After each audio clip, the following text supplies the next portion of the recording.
Good day, cricket fans, and welcome back to the IslandStats.com Cricket Show. It's Sunday, which means it's time to dive deep into all the action from the local pitches right here in Bermuda. We'll be dissecting the weekend's clashes, celebrating standout performances, and looking ahead to what's next in the 2025 season. Whether you were at the grounds or following online, we've got all the angles covered. So grab your coffee, settle in, and let's talk cricket. Well, good evening and welcome to this edition of the Island Stats Cricket Show. I'm your host, Earl Baston. Joining me is co-host Terry Frey, and we'll be joined in a little bit by Doc Manders, who just witnessed the ending of the T20 Premier Division final between the St. George's Cricket Club and Bailey's Bay. Let me just give you the rundown from today and yesterday's Central County. Today in the Premier Division final, T20, St. George's Cricket Club won by 30 runs over Bailey's Bay. St. George's scored 179 for 6 in their 20 overs and then restricted Bailey's Bay to 149 for 8. In the First Division T20 final, Southampton Rangers won by 116 runs over Western Stars. Southampton Rangers scored 190 for 2 and then bowled Western Stars all out for 74. Yesterday at the Devonshire Recreation Club in the second and final round of the Central County Cup competition, Devonshire Recreation Club won by 87 runs over Western Stars. Devonshire Recreation Club scored 211 all out and then bowled Western Stars all out for 124. Those were the three matches played this weekend. Terry, let's start off with the T20 Premier Division final between St. George's and Bailey's Bay. St. George's were sent to bat after Bailey's Bay won the toss, and they would score that 179 for 6. The opening stand saw Mackay Simmons and Jason Anderson put on 86 runs in 8 overs. Wow. So that was I guess that you could say that laid the foundation. They did lose some quick wickets in between there, but then Zico Burgess came in and scored 34 off 16 with 2 4s and 3 6s. Detroit Smith came in after that, scored 18 off of 14, and that kind of pushed them over the bar. For Bailey's Bay, they gave up 16 extras, 10 wides, 2 no balls. Just looking here, Michael Agard gave up 5 wides. Rodney Trott 3 wides. Agard took 2 for 22 from his 4. Rodney Trott 3 for 29. I'm sorry, 1 for 29 from his 3 overs. Kyle Hutzel bowled 4 overs. He gave up 27 runs, took a wicket. Mikael Hill 4 overs, 1 for 51. He's been struggling with injury.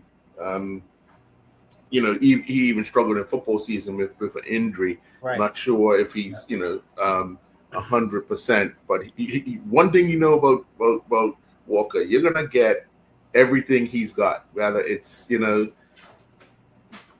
I would take him to battle each and every time, because I know even if he's given up 51 runs, it's a little disappointing today. But you know what you're gonna get. You're gonna get the warrior on the sleeve kind of thing. Right. And then we'll turn around and look at Bailey's Bay's inning. They got a good start, 51 off of the first 7 overs before Taryn went.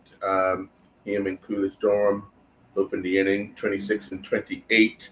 But then, wickets fell regularly. Dalray was out for 2. Then there was a stand between Azende and Jarrett that took him from 63 for 3 after 8 0.4 overs, but then Zende got out after 15.1 overs with the score 118 for 4, and then Ricketts just fell regularly, and the runs kind of dried up for them there. In the bowling department for St. George's, Mackay Simmons had a good all-round day, 3 overs, 2 for 22. Clay Darrow, 2 for 29 off of 4. Zico, another good day for him, 4 overs, 2 for 20. But looking at the game itself, Terry, let's go back to the St. George's inning, because obviously that laid the foundation for them to be able to get a good start and then lay that foundation. We got yeah. I mean, yeah, that should be the strategy for most of these teams. As a good start. I also feel that at least one of those early order batsmen should bat most of those 20 overs, right? Mm-hmm. Because then you got one of those batsmen that are set and they're batting deep in the innings, then the rest of them have more freedom to play. Yes. And the other thing too is that, like, when you're in, you're in. Mm-hmm. You shouldn't rely on the next person. I mean, I don't know how Dowry got out. I mean, Dowry, he was bowled. Very, very good nick. You know what I mean? Mm-hmm. But he's human. Right. And at times he's not going to make runs. So this is where, if you're in, then you should bet as deep as possible, especially, you got Cooley and Tarrant that are senior players and very good batsmen. Mm-hmm. So one of those guys, I got to bet deep in that innings, Right. If they were going to chase down that 179 runs. Yeah. For sure. Yeah. Well, Doc was there. Doc, the start that St. George's got with Jason Anderson and Mackay putting on, the first wicket, 86 runs after 8 overs. Do you think that laid kind of the foundation for how things worked out for them? Oh, most definitely. I saw a little bit of the innings. I say too much, but it definitely did. Like Terry said, any difference between St. George's innings and Bay's innings, somebody ran through. I think Chinky ran right through. He got a 50. He got 50 odd, right? Yeah, 58. And they got, and they had a really decent partnership. Mm-hmm. And then you had the likes of Zico came in through the middle. Yeah. Hitting the ball, and Detroit. So that gave him a little push. That gave him a little push in the end. Anything with Bay innings of Tarrant and Cooley. Uh-huh. Both of them got out almost the same time, right. in the trainers. So if one of them would have went through, who knows? And then with Dowry, coming in, but Dowry didn't get too much. But what I'm saying, you never know if one arm would have been through, better through the innings. You never know. It could probably been a closer game. Right. But you got to give kudos to St. George's because, like I said, each time they Bayless Bay got into the game, St. George's had a little partnership in the middle that basically got them to that total. Yeah, they had a 50-odd run 4-wicket partnership, Bayless Bay did, with Zende and Jarrett, that took them from 63 for 3 to 118 for 4 when Zende got out. But the problem was 20 run. Yeah. It was they lost 7 overs in those in that period, and then obviously 20 runs later, 2 overs later, Jarrett's out, and then the runs kind of dried right up after that. Guys, get the ball out of the middle. You had a guard face 10 balls for just 7 runs. Jordan Burgess faced 2 balls for 1 run. Shirai, who last year opened but is now batting down the order, he faced 3 balls, got 2 runs. Rodney Trott was not out, facing 2 balls with 2 runs, and Kyle Hudson faced 4 balls for 4 runs. When you're chasing stuff like that, and you can't get the ball out of the square, it makes it that much more difficult. As wickets are falling, Terry, what would you recommend that batsman try to do or attempt to do? Yeah, I mean, that's why I say that, if wickets are falling like that, somebody's got to take control of the innings. You know what I mean? Somebody's got to be able to dictate the play, and then progressively work through a partnership. Here we go about the singles, the quick singles, the rotating out the strike. Mhm. You know what I mean? And you got to remember, right? Playing her, you're gonna get 3 or 4 bad balls on over. Yes. You know what I mean? Yes, Let's say yes. a minimum of 3. Mhm. So those are the ones that you need to score off. Mhm. But somebody has to try to bat deep in the innings. That's always been my philosophy, especially with this T20, about even 50-over games. If you got an early order batsman that's going to bat deep, then it gives freedom to everybody else that's coming behind. Right. Rotating strike and rotating strike, and then creating a partnership. Yeah, I gotta ask this question because it seems strange. It's funny when you guys were playing. We had the what was it, Benson and Hedges and Camel Cop and Budweiser and all of that. Mhm. It always seemed like St. George's seemed to get always be in the mix. Winning trophies here and there. What is it? What I don't know. It seems difficult because what would you put your finger on it? Yeah, I'll tell you one day, St. George's got Bay's number, for sure, especially in these finals. You know what I mean? Right.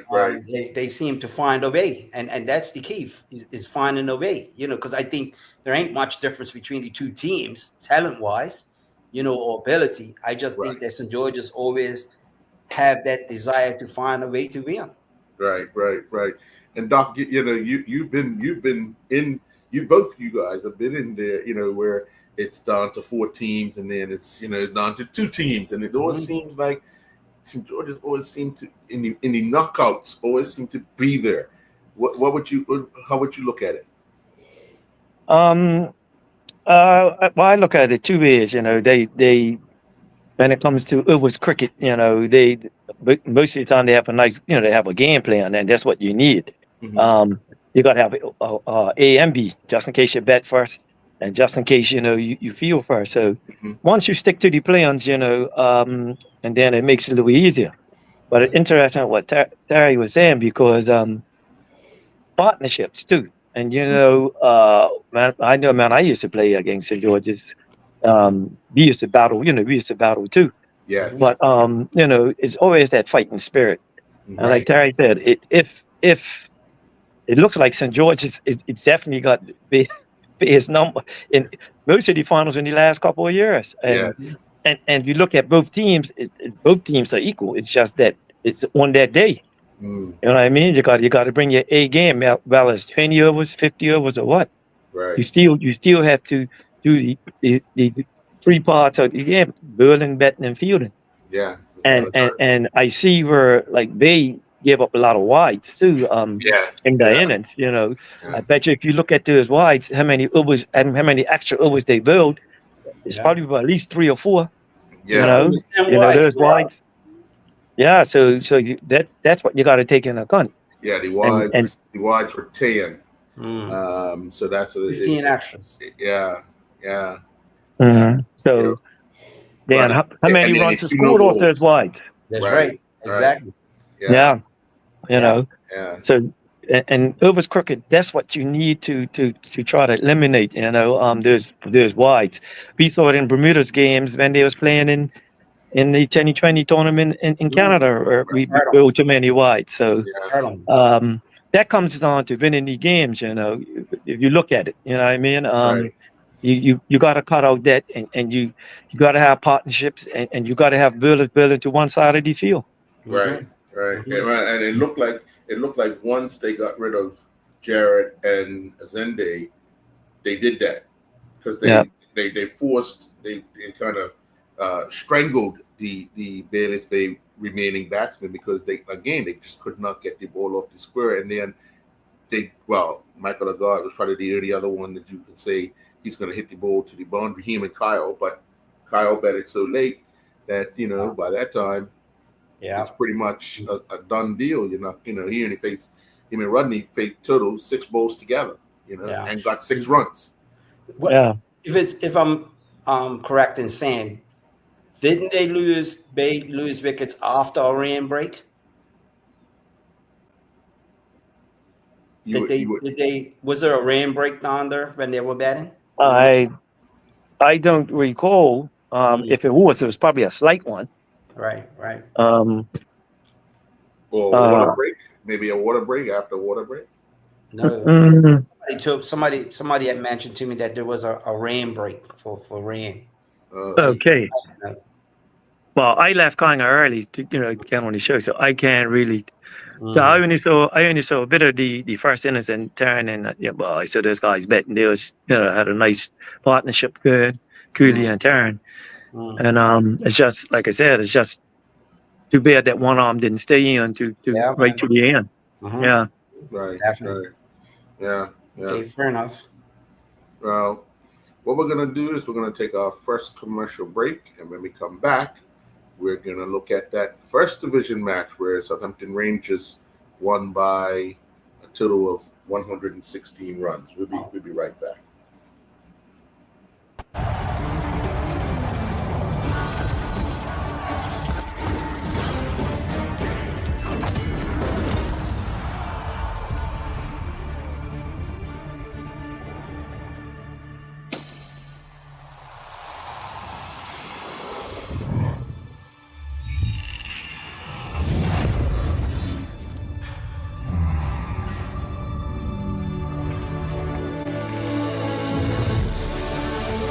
Putting down the weapons. You seen this?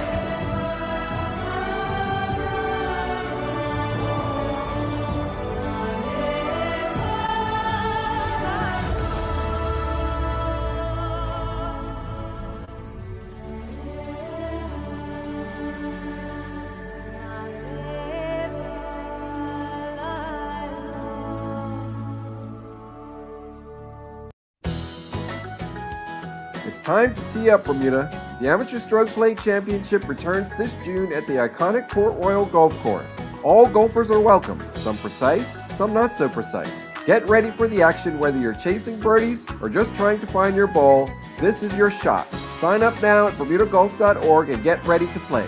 Proudly supported by Lindo's, celebrating the spirit of sport and community. Lindo's, why go anyplace else? Beneath the cloud blue sky, where the ocean meets the land, and the long tails fly in Bermuda. Our hearts belong to this beautiful island. As an island, we are strong, proudly Bermudian. In every single way, from the sunrise to the sunset, and every single day for over 135 years. It's been clear, Lady Silence, proudly Bermudian, bringing us near.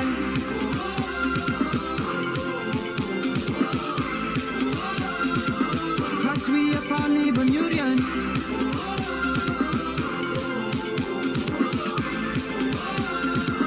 Digital is proudly Bermudian.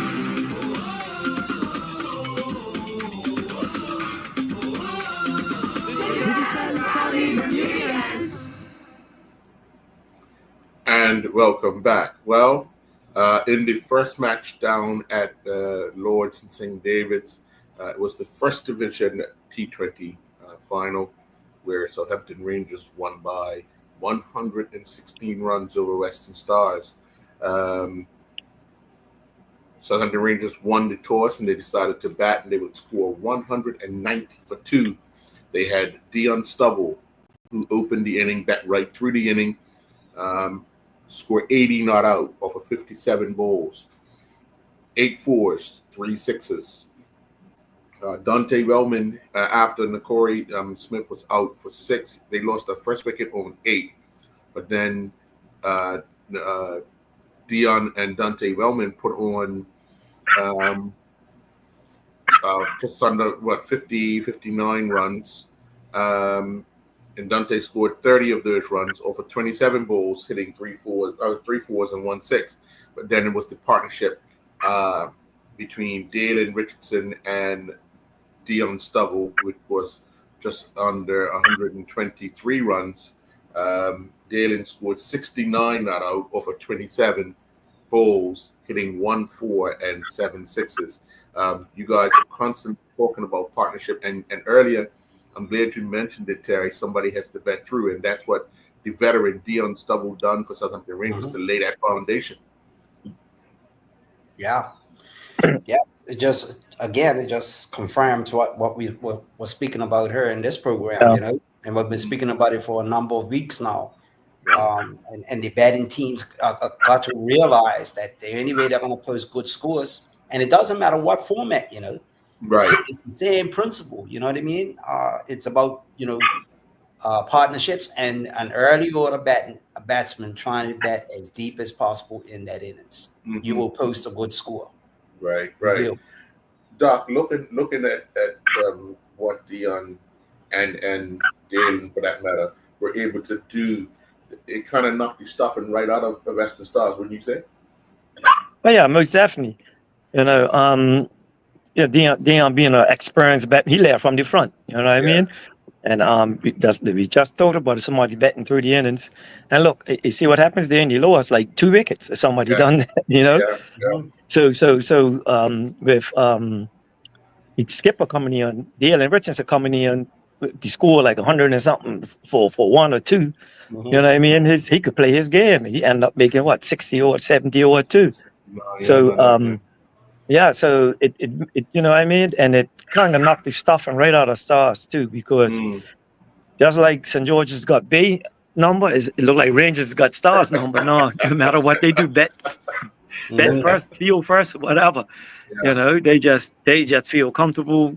You know, all around, like betting or bowling first. So, and you know, like I said, when you got experience as batsman like Dion and the team. Right. You know, not only just for his batting, his bowling and his, you know, his advice on the field. So, you know, that goes a long way, man. I think Stars, you know, they've got a relatively young team. Right. You know, so they're going to have to, you know, buckle down now and take this 50 overs game now. It's not 2020 no more. And these guys have to start bowling and betting, you know, like how they started off the season. So, I was you know, I was kind of shocked that Jaden bowled so late. What was up with him? Who's that? Jaden? Yeah. Well, bowler they used. Well, Jaden didn't. He's been, I don't know, he's coming on lately. I think he's just got to pitch the ball up a bit more. Right. But they had enough bowlers, whereas you know, they could have should have done the job. But like I said, those guys started off kind of slow. We got that, you know, got an early wicket, and you got to remember, Rangers got 3 former Western Stars players there too. So I guess they, you know, they got the guy Velman, they got Smee and Campbell, and Dalen Richardson. They all play for Stars at some time, so they know each other, man. So they know most of those young guys playing together. You know, Dalen and Jaden's very friendly.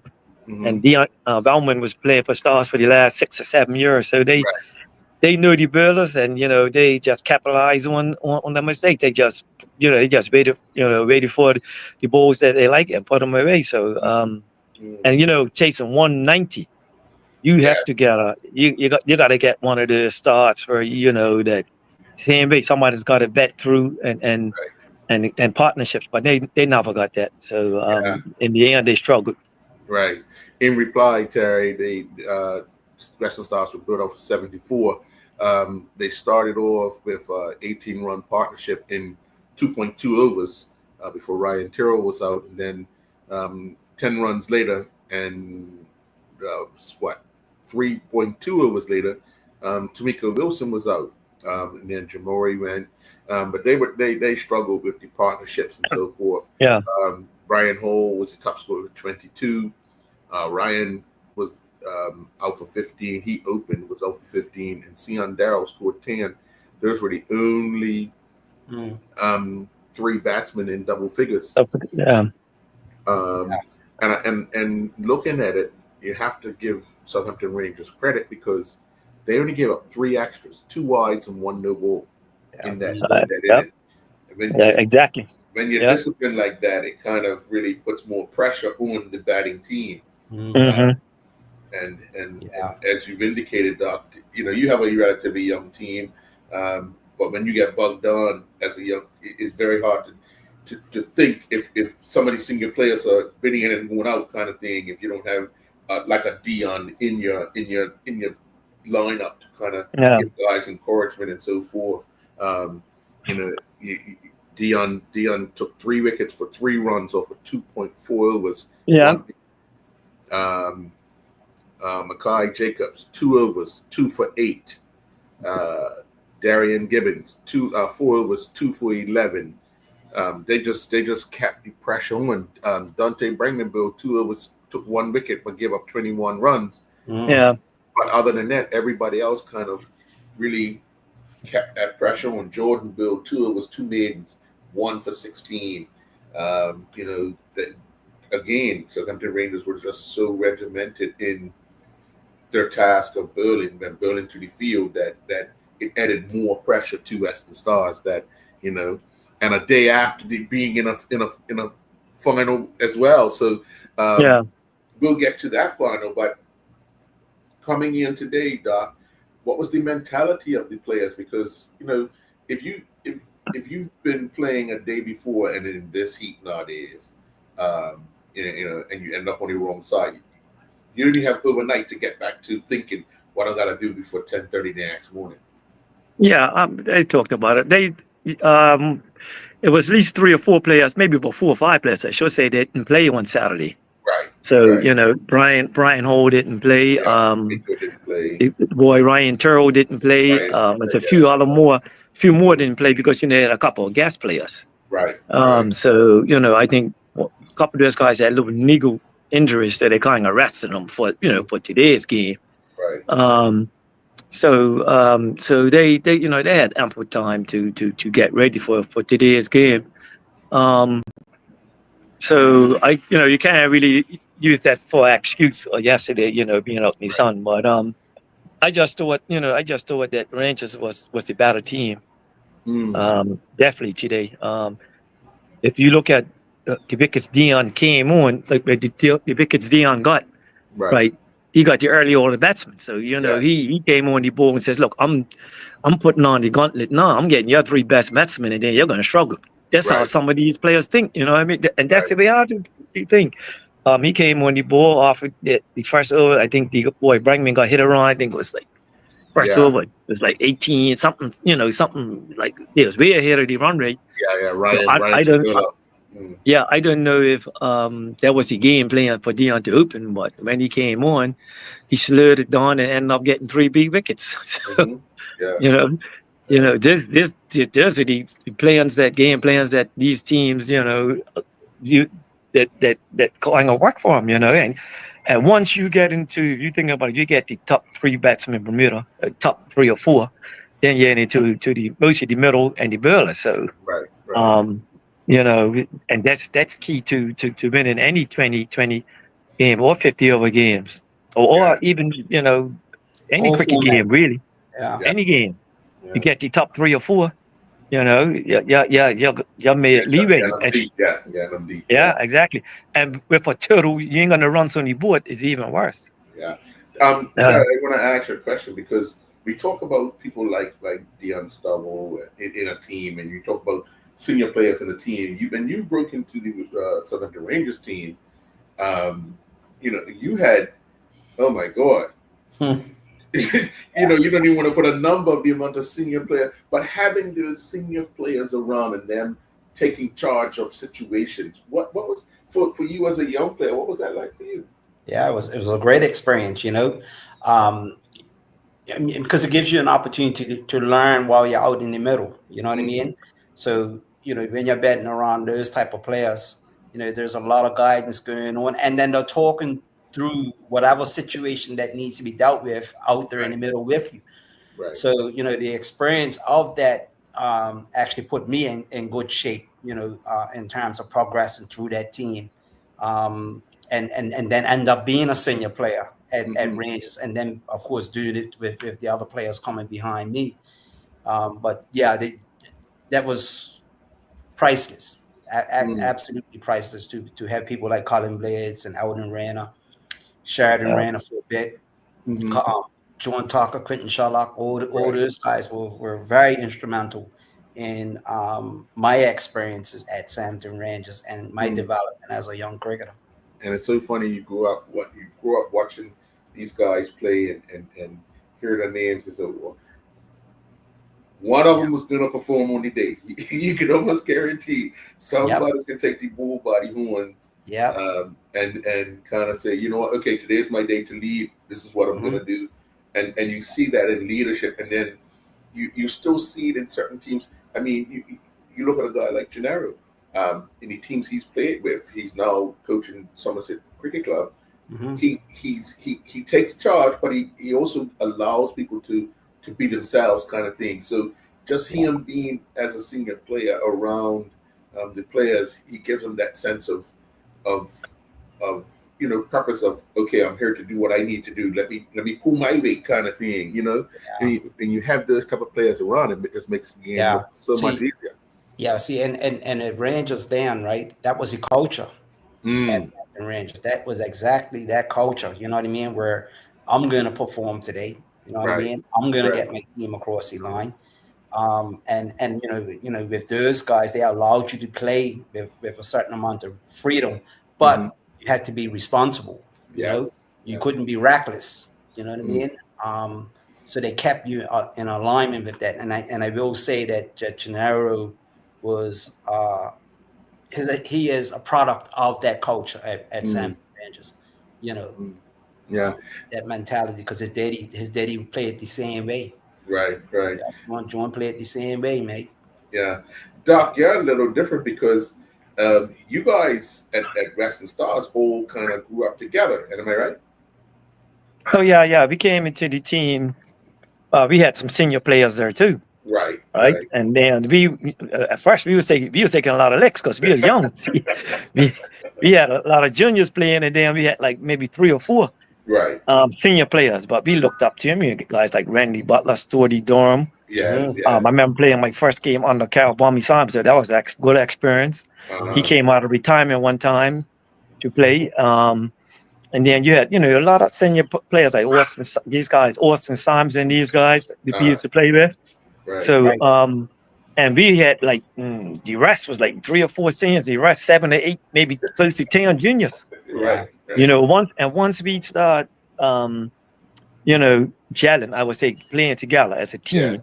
All the guys, Jeff Richardson, all my brothers, Roger Lavrock and all these guys, right? Yeah, great with Francis, great with Sampson.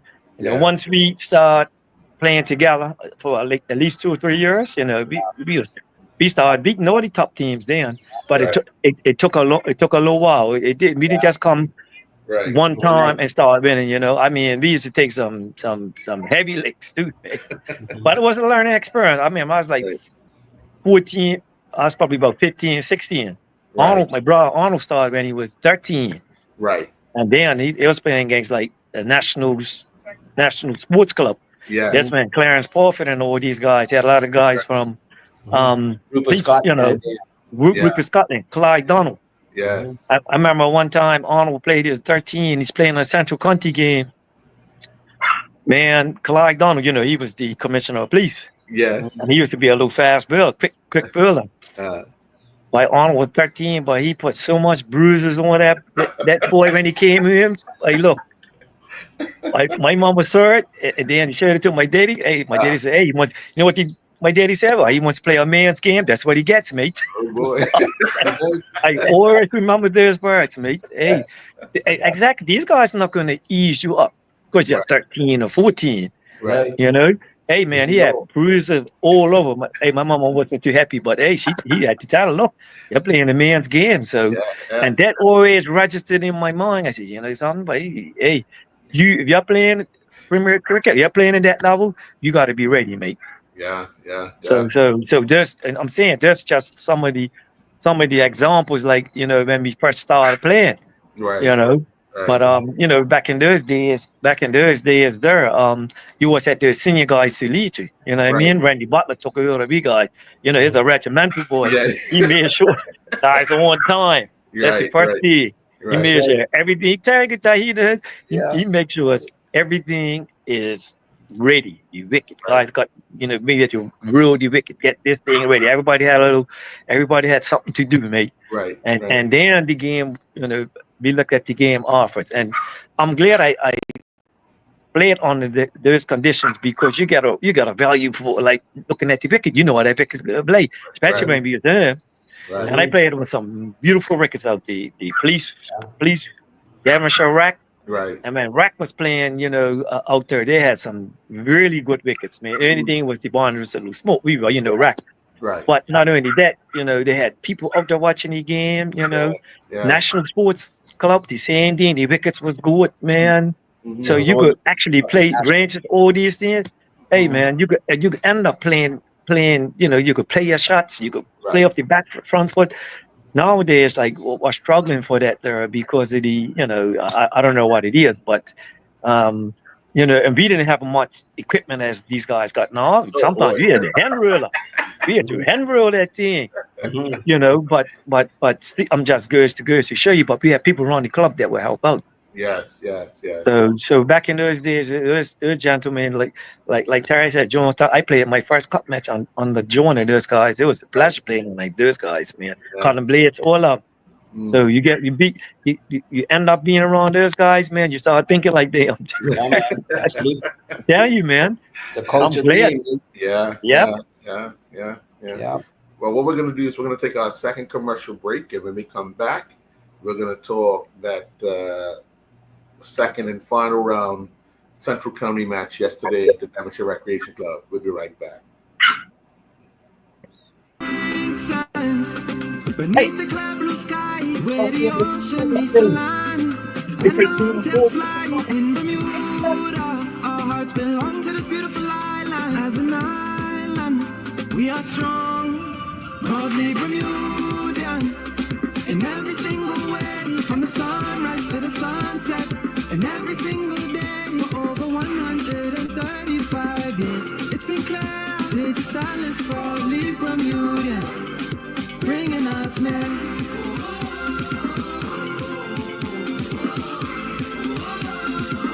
Cause we are proudly Bermudian.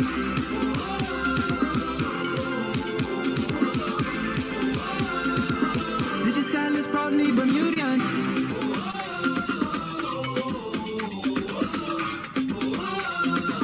Digicel is proudly Bermudian.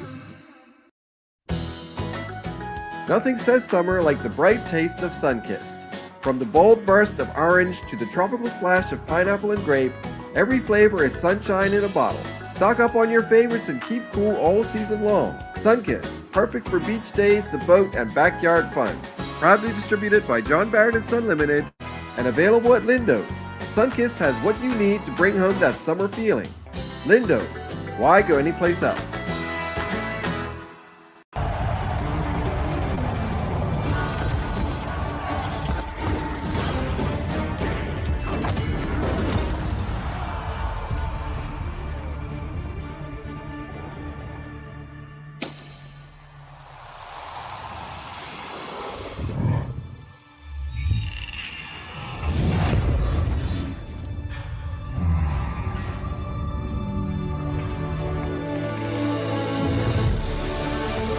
Putting down the weapons. You seen this?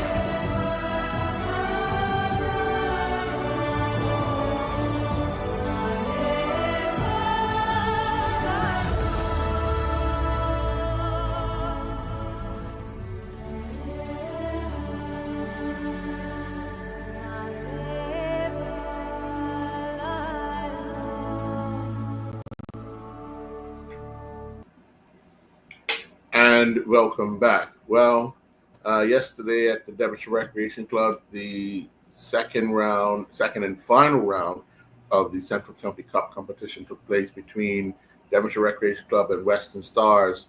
There was a lot of talk on Friday when the Devonshire Recreation Club team was released. Having a bunch of guest players and looking at the lineup. Rack won the toss, went to bat. They eventually scored 211 all out, but there was at one point in time, Doc, they were 64 for 5. Yep. And we let him out. Yeah. Isaiah O'Brien ended up scoring 50 off of 63 bowls. He was there for 110 minutes. That 4 4s and 4 6s. He had a partnership with Derek Bringman. They took the score from that 64 up until 104. And then he had another partnership with Alan Douglas. Alan Douglas, yeah. Yeah. And Alan scored 36 off of 19, 1 4 and 5 6s. But young Isaiah O'Brien came of age just because all these senior players, they had Kamal was out for 11, Druande Bascom was out for 1, Treadwell Gibbons out for 16, Nias Bascom out for 15.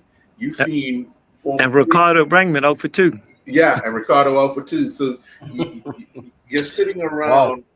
You're sitting around these guys who you're currently watching play the biggest game in Bermuda Cup match, and you're seeing now you're out in the middle, and you know these guys are going, and you're left there as a youngster that you come of age kind of thing, and you know, and he worked well with Derek Bringman to kind of stabilize things, and then obviously when Alan came, it allowed him to be more freer, and then his uncle George came. He got injured a little bit. He had to go off the field, but came back on. You know, but these type of things, you're 5 for 64 after 13.2 overs in a 50-over game. Rack still go on and score 211. And let's look at it like this: 13.2 overs, the 5 for 64. They scored the other 150 odd runs in just over 25 overs. So that, you know, other than Allen scoring quickly, Nobody else. Yeah, they done a good job, but it was but they not cutting you off, Earl. You're saying that, but they didn't even bet 50 overs. They only betted like 38.2. 38 point. Yeah, 38.1. Yeah. So my thing is like you got all these international players, right?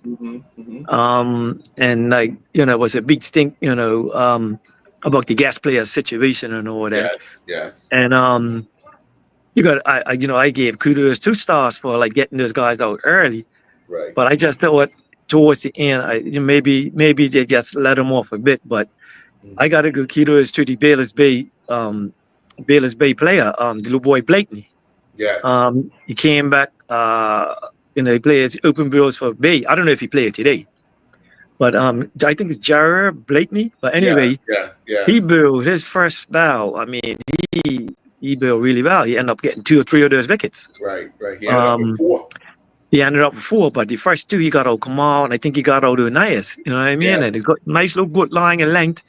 And then they gave him a little rest. And towards the end, I probably would have built him another over, but I don't know what was his age, how many overs he could build. Right. But anyway, you know, he really built out. And this is a youngster, you know what I mean? Just came back from England playing for Bay now. Yeah. You know, so it's good that me personally, I'm glad the Stars picked him because, you know, I'd rather see a lot of the young guys play in this tournament. You know what I mean? Some of the all kudos to Rack. You know, Rack's out there to win it. Like, but never seen that before. Where in Connis, you got like 5 or 6 guest players. Like, come on, man. So, what about your players that play in the league? Like, you know, I know at least 3 or 4 of those boys that play in the league are upset that they didn't play Connie. Right. You know what I mean? So, you know, they was all out to win. You know what I mean? But that's taken away from Connie, man. We you know what I mean? So it's back in the day when I play a Connie, and Terry could tell you if you play a Connie, we didn't even have guest players. Damn sure Rack had a team where what guest player they got Say up Brown, Barry DeCuda. You need to try to get into the team. You need the guest players. Stars the same way. You know, that week before Connie, everybody's training hard to get in the team. We ain't looking at the guest players, but now All in Central Conference now, all they're looking for, who can we get? What about your players that play for you during the league, that play for you the whole season, looking for Connie, and then they don't play? Like, I'm not saying that, the rules and regulations change, but for those guys to have like 5 to 6, I don't think that's right. Yeah. Me One of personally. one of the things we often hear every season, there's issues with rules and eligibility and so forth with Central and for that matter Western County.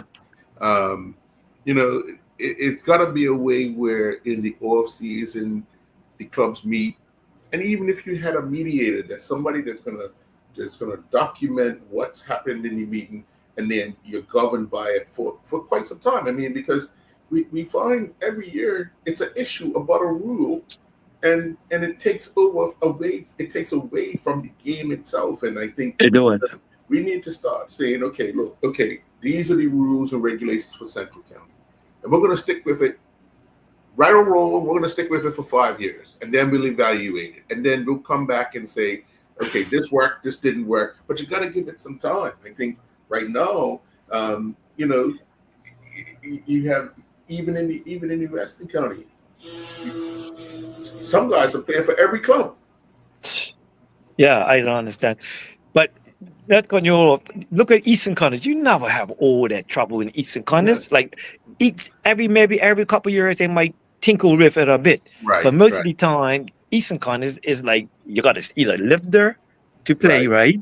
Or you play for it, and that's simple. Like you don't have you don't have much trouble with theirs. Every now and then something might come up, but Eastern Conference is always run, pretty well smoothly. Like I mean, but Western Conference and Central Conference is. Oh, look at Western Conference now. Like Rangers don't want to play because they're not playing. So we need to like Western Conference and Central to compete with the Eastern Conference. They need to have meetings before the season starts. This is what we're going to do. Let the clubs know. And, I mean, Central Conference back then was a big thing. Even Western Conference, all the conferences were big. Yeah. Right now, Central Conference, you only got two teams, two or three teams. Like, it's not fair for the French players that are playing for their club, the younger players that are looking to play, in front of a nice crowd. I expect these guys to perform at international or any level. Like if you don't give them an opportunity to play, at least in one of the corners. Yesterday, we gave a couple of our youngsters a chance to play in the corner, just to get them in their atmosphere. Right. I'm never going up to try to win, but also, we need to get these boys playing. Yeah. Mm-hmm. Yeah, I think the one thing that Eastern County would always talk about is their constitution, and all 4 clubs have signed off on the constitution, and you abide by it. When they make those small changes, all 4 clubs have to agree on it. You know what I mean? So that's where I remember one year Rangers. We're supposed to play Warwick, I believe, up at Southampton, and they refused to come out of the changing room because somebody was they claimed a player was ineligible and they weren't going to play, and the game got called off because they wouldn't come out of the changing room. And I'm like, you can't get to the day of the game, and we're not going to play a game. Mm-hmm. You know what I mean? It's got to be some sort of rules, regulations that you abide by, that will get you over the finish line, kind of thing. What's your thoughts, Derek? Yeah, I just feel that again, it goes right down to leadership. You know what I mean? Yes. If you go have a Western, I'm just talking about Western Conference. Is no county that I'm talking about specifically. Right. However, you go through a county series for the season. Then a debrief should take place. Yes. Right after that, you know what I mean? And they and there are some things that need to be addressed. Then they should be addressed collectively with the clubs in attendance. And then obviously, if there is any changes that need to be made, then the club should know well in advance before the next season. Yes. You can't get right the week of a county game, and then you're doing something that's gonna disturb the competition. Yes. In its entirety. Not just affecting one club or one moment, Mhm. you're affected the whole series. Right, right. Yeah. So, again, it goes right back to leadership. Yeah. It's right Without a for it. doubt. Without a doubt. Yeah, yeah, yeah. But I'm glad Stars played because they done all that for Kyrie Furbett. You know what I mean? A lot of those boys are all playing for Kyrie this year. And for Stars not to play because they had that. You find out the last minute that they'll allow 5. If you're a member of a club, you could play. So this is the reason why certain most of those guys could play because they're a member of Devon Chirac. Mm. So, but they have. I don't mind you having that, but you have to let the other clubs. That, like Terry said, you have to let the other clubs in that county know too before, not the week before or the Right. day before, a couple of days before. Like that's I don't think that's good, but hopefully next year they could they could at least organize that because I want the Central Conference to go on. Man. Right. We need it to go on. We need more teams. Somebody just posted something just now saying we used to have about 5 or 6 teams. I remember the Right. teams that we used to play against sometimes. BA National, Social Club, Yeah. Bleeds, Devon Chirac. There used to be a lot of them, Yeah. Right. But we need to get it back like that there, and it's going to probably take time, but we still need to get it back. Right. And I'm gonna congratulate Iraq, for like reviving it because Yeah. at the time, we wasn't even playing it, Right. Right. But still, we still should have those meetings with the rest of the teams. And also, I want to congratulate them for they have been in yesterday, Mm. But we still need to revive it and at least have every club involved with the decisions they're going to make. That's me. That's me personally. Yeah, and I'm with Terry by Yeah. saying they should be looking to have a meeting very soon to so that everybody is in agreement of what's going to take place next season. And even if they say by February we have to have a list of your registered or members, or if that's going to be, you know what I mean? Right. Every Yeah. club reveal who your membership is, and that's your eligible players or so forth. You just put those names small for it. thi- Yeah, I think that's what they used to do before. Put names for it. Yeah, Like these are the players that I think they do that in Eastern Conference. Say, look, this guy's right.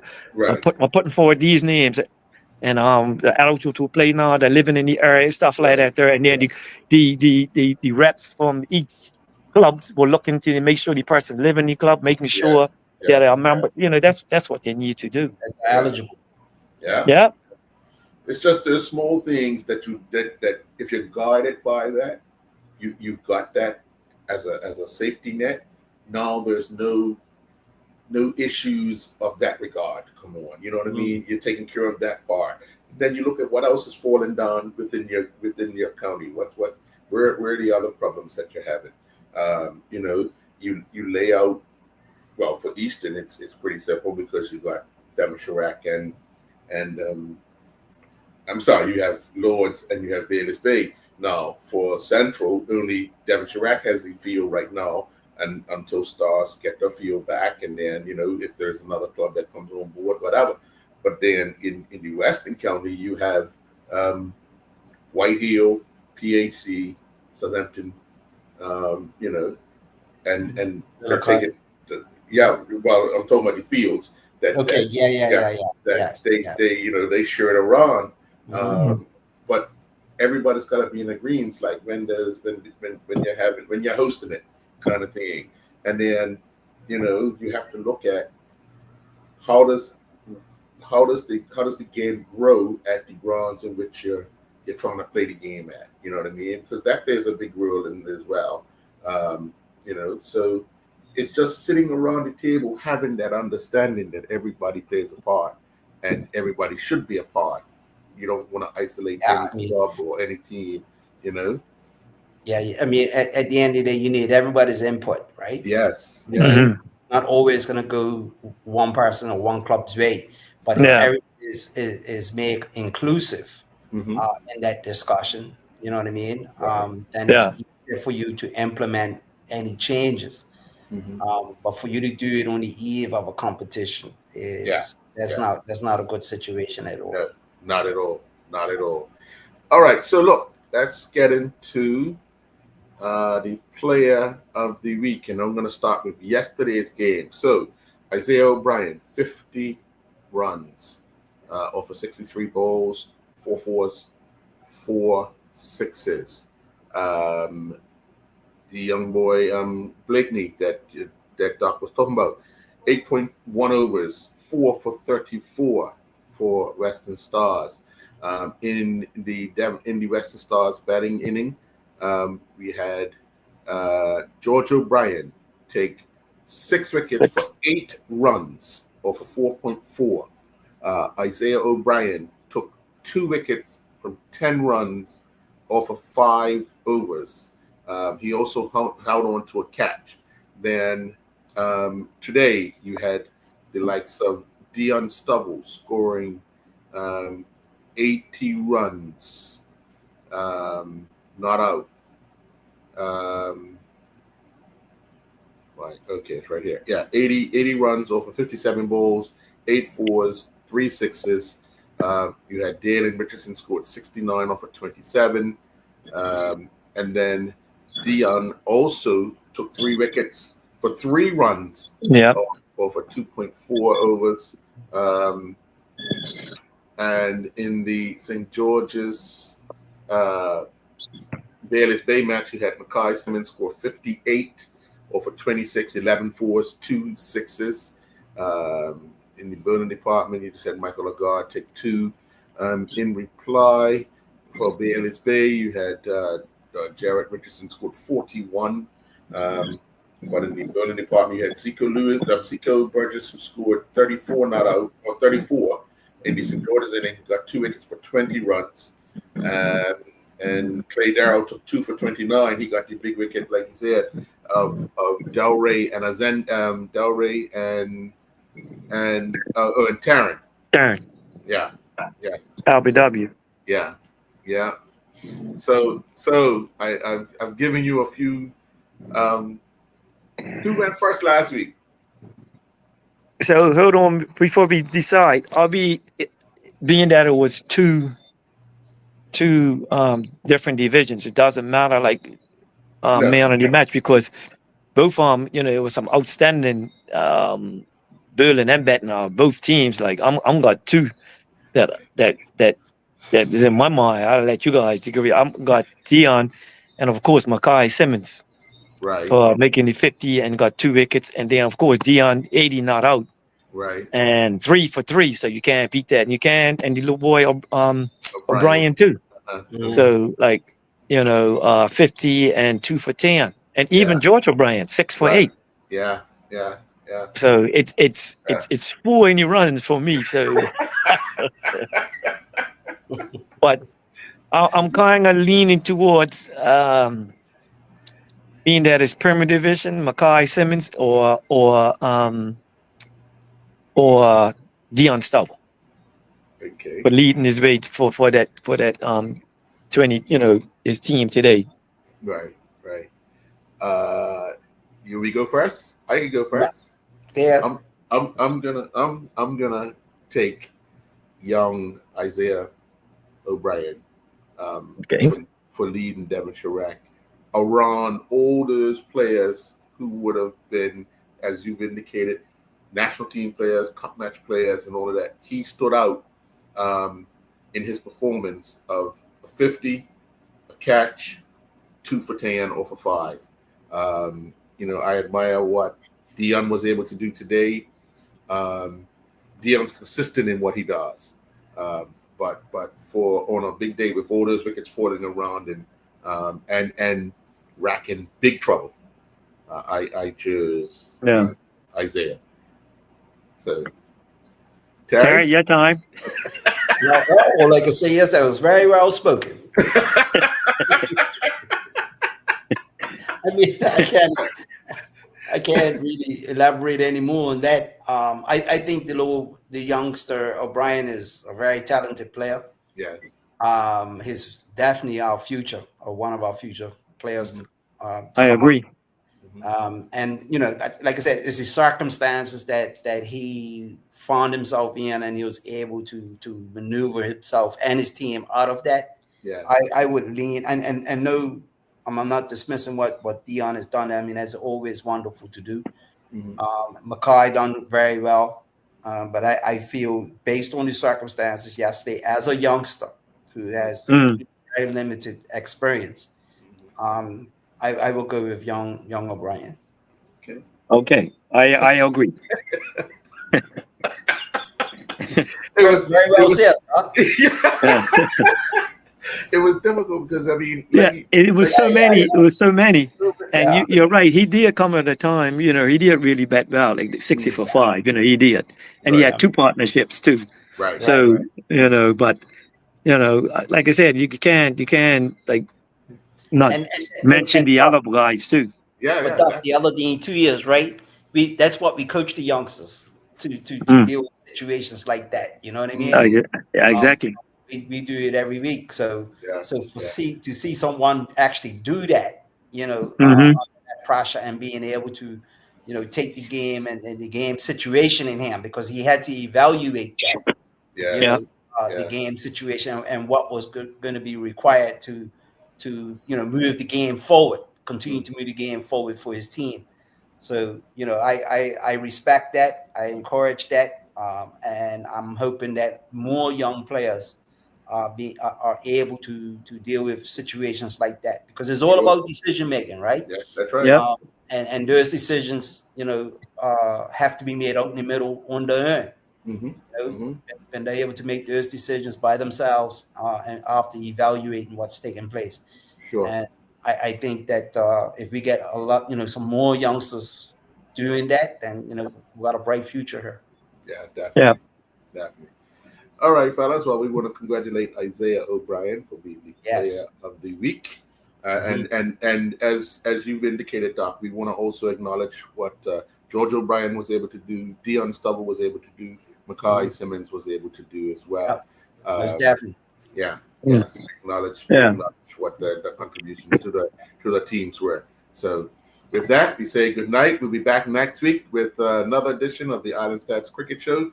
It's 50 overs, gentlemen, and we'll see how things materialize. Actually, funny enough, I think they've already played. Bay and St. George's have already played, so it should be interesting in the next few weeks of 50 overs. All right? All right. Yes, Cool. Thank you guys. Have a great week. Okay. You too. Bye-bye. Yeah, man.